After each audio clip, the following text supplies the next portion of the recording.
particularmente depois de 94, tanto no Brasil quanto no mundo, houve um movimento de liberalização do mercado financeiro, fim das regulamentações e abertura da competição. Para criar um banco, bastava que você tivesse capital. No início, um capital não muito expressivo. O Banco Mundial, o Brasil estava sob a crise da dívida externa, portanto ninguém prestava dinheiro para o Brasil, havia uma carência de dólares muito grande depois de 1982 e até 1994.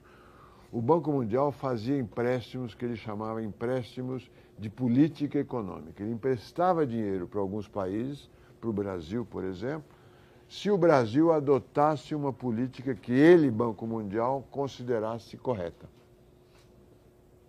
Ele ofereceu para o Brasil 300 milhões de dólares em 1990, o que hoje nem aparece no jornal.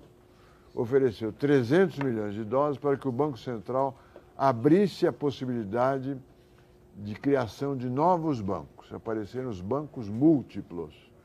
Aí o número de bancos do Brasil passou de 100 para 400. Com a desvalorização do real em 1998, final de 98, começo de 99, houve uma crise bancária, vários bancos caíram e hoje nós temos um número de bancos da ordem de 100 novamente. O Attali e o Orleans estão falando desses dois regimes bancários diferentes. O regime bancário de poucos bancos, todos eles muito garantidos pelo Banco Central, nesse regime há uma tendência à inflação. E ele diz que essa tendência à inflação é que a moeda não retira muita violência, ela não é um bem muito desejado.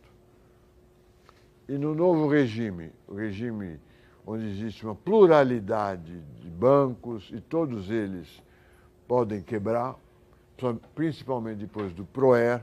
O PROER foi um programa que mudou a legislação. O banco não quebrava antes de 80, não só porque o Banco Central não queria assumir essa responsabilidade, mas também porque a legislação não era conveniente para permitir que o banco quebrasse. Os bancos que quebravam nessa época entravam na justiça, o processo judicial demorava muito. Quando encerrava a liquidação do banco, os acionistas do banco estavam riquíssimos, eu já explico o porquê, e o Banco Central podia ser acusado de ter feito uma intervenção indevida. Com a mudança da legislação a partir do PROER, que é em 94, 95, a legislação passa a punir os acionistas dos bancos diretamente e a intervenção e liquidação de um banco passa a ser possível. Então, quebraram nessa época bancos antigos e considerados sólidos. O Banco Nacional, da família Magalhães Pinto, o Bamerindos, são os dois mais importantes. E os seus clientes, os seus depositantes, perderam os depósitos que lá tinham. Certo? Hoje, um cliente brasileiro, ele analisa em que banco ele vai pôr o dinheiro. Né? Porque ele sabe que os bancos podem quebrar, tanto no Brasil quanto no mundo. Ele acha que esse regime,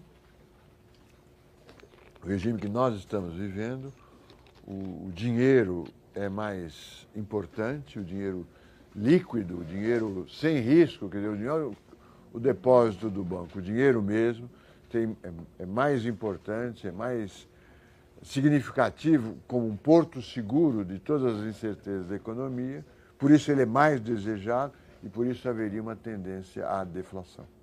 Na aula de hoje, ainda no tema o que é moeda,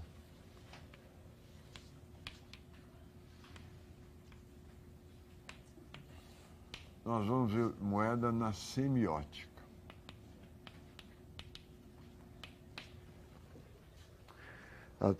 Essa exposição tem uma parte formal, que eu vou explicar rapidamente, e depois uma parte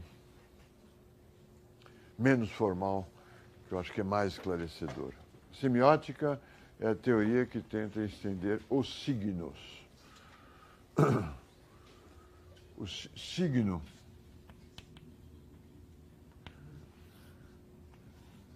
a representação que nós fazemos do mundo é feita por signos. Os signos têm um significado e um significante. O significado é um boi. Vou desenhar aqui um boi, pronto. Esse é o significado. O significante é a palavra boi. B-O-I. E o signo é a união do significado com o significante. Um pouco complicado, né? Mas é uma área de conhecimento que teve um grande desenvolvimento a partir da linguística, ou junto com a linguística, e muito interessante. Então, a língua é um sistema de signos. Quando eu falo aqui, hoje vai ter uma aula, vamos dar a aula sobre a moeda como um mito, eu estou usando uma língua que não é criada por mim, nem por vocês. A língua é um bem público para nós economistas. Ela é um dado, nós nascemos e aprendemos a falar uma língua que já existe, que vai se modificando espontaneamente pela sua utilização, mas ela é um bem público. Eu não escolhi chamar a moeda de mito. Eu não poderia ter escolhido isoladamente. Vocês precisam saber, para nos comunicarmos, nós precisamos entender o que é moeda, né? Quando eu falo moeda, liga um signo na compreensão de vocês. E quando eu falo é um mito, aparece uma palavra que vocês também conhecem. Nós estamos usando um bem público, uma regra pública. Eu posso modificá-la, tem um estilo de falar, assim como vocês têm um estilo de falar, para falar, mas ela é dada para nós.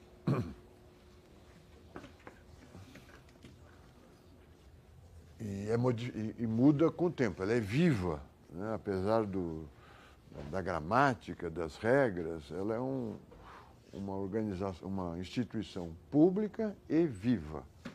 Ela vai sendo mudada no tempo pelas novas gerações, pela mudança do mundo real, pelas línguas estrangeiras, e ela é mantida permanente pelas crianças que aprendem involuntariamente, né? Nós ensinamos elas a falarem,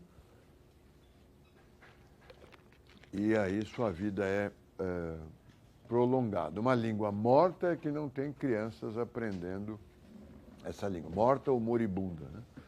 Uma língua em que só é falada por elites ou é só ensinada na escola, é uma língua que deixará de ser usada rapidamente. Há uma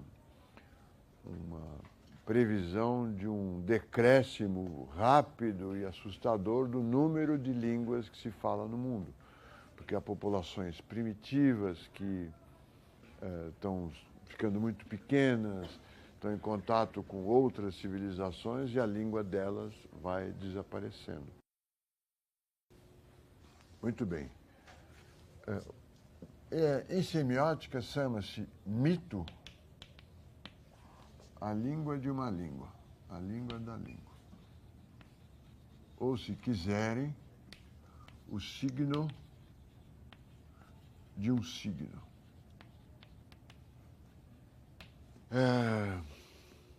Quem fala sobre isso é o Roland Barthes,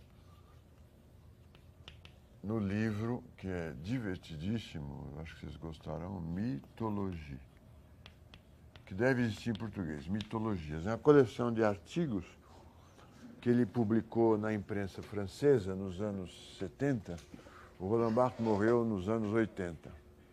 Ele é considerado, ele é um dos intelectuais estruturalistas, que não tem nada a ver com os estruturalistas nossos de economia. São estruturalistas, vamos dizer, do mundo da semiótica ou do mundo da filosofia.